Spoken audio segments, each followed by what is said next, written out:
Тарых үчүн айтып коюшум керек. Монол карыздардын баарынын түбү жакшылыкка алып келбейт. Алмайдын бермеyi бар дейт. Жемейдин кусмайы бар дейт.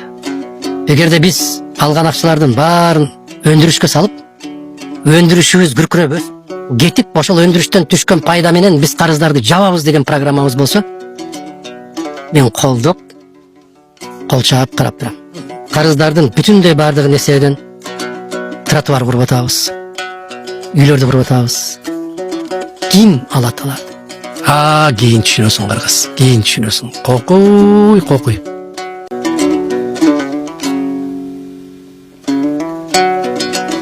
Сарыкыр ашуусунда унаасы менен 5 ноябрда калып калган жарандын сөөгү бүгүн 6 ноябрда табылды.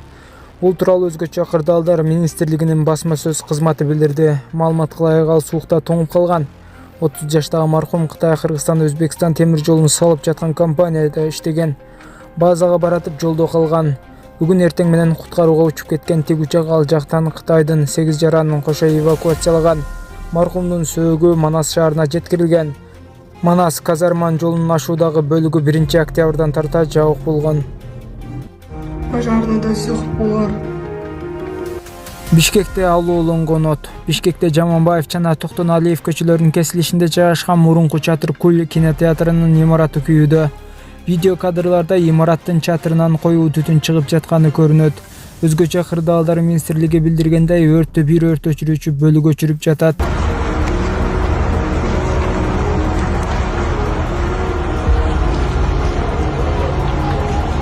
Борбордук шайлоо комиссиясына чакырып, иш кароо группасы менин талапкерлигимди каттоо боюнча маселени карашты.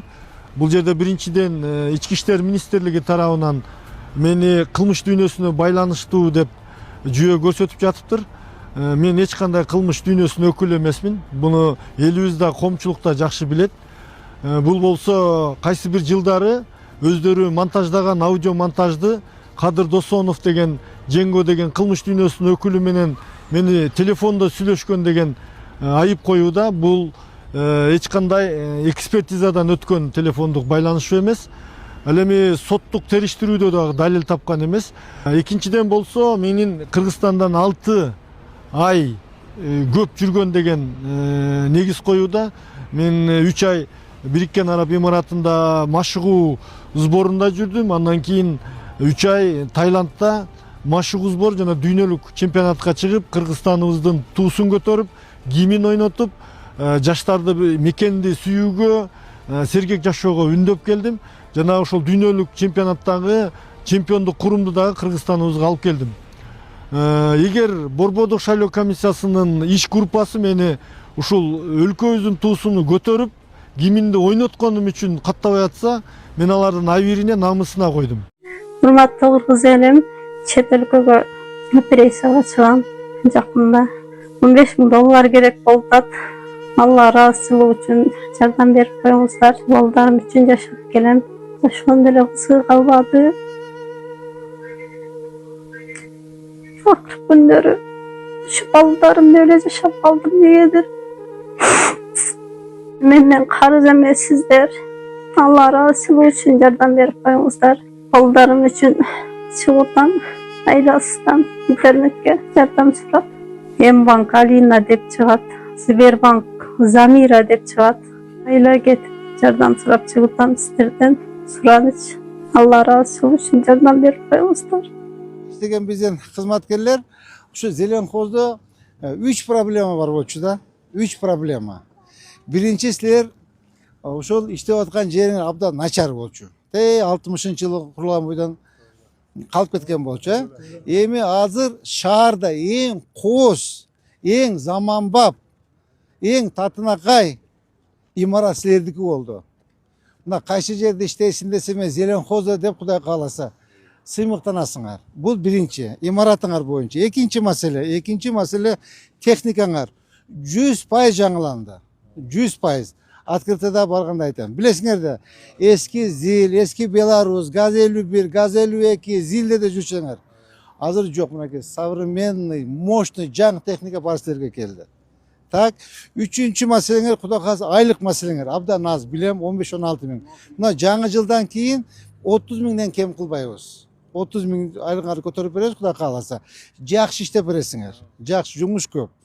Төртүнчү маселе, бул өзү негизи биринчи маселе болчу. Төртүнчү деп кое берели. Силердин турак жай маселеңер. Турак жай маселеңер мен мына жетекчиңер айтты. Ошо силерде иштеген биздин кызматкерлердин дээрлик үйлөр жок экен.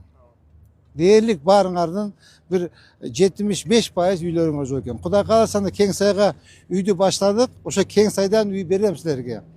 Жанагындай биринчи төлөмү жок. Айлыгыңарды көтөрүп берем. Айына кете bir 20 миң сомдон төлөйсүңөр, 20 миң сом төлөйсүңөр. Ипотекага кетер 15 жылдын ичинде кутулуп каласыңар. Калганын 10 миң өзүңөргө тамак аш, кийим кечек иштетип турасыңар. Только ушундай жол менен чечебиз.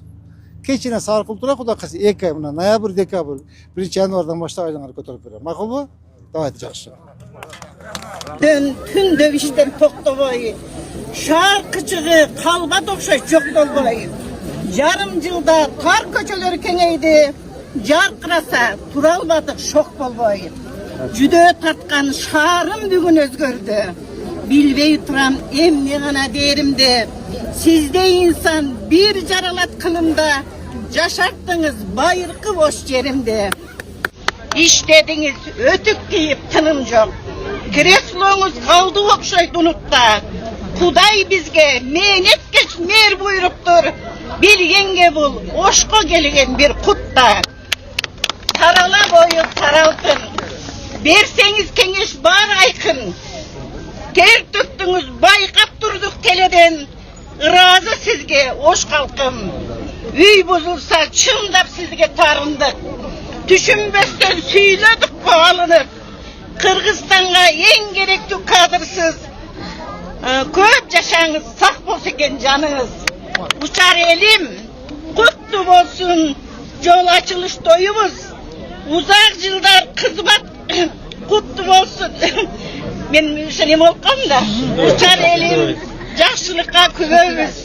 Куттуу болсун жол ачылыш тоюбуз. Узак жылдар кызмат кылсын элиме, шыдыр болсун жаркыраган жолубуз.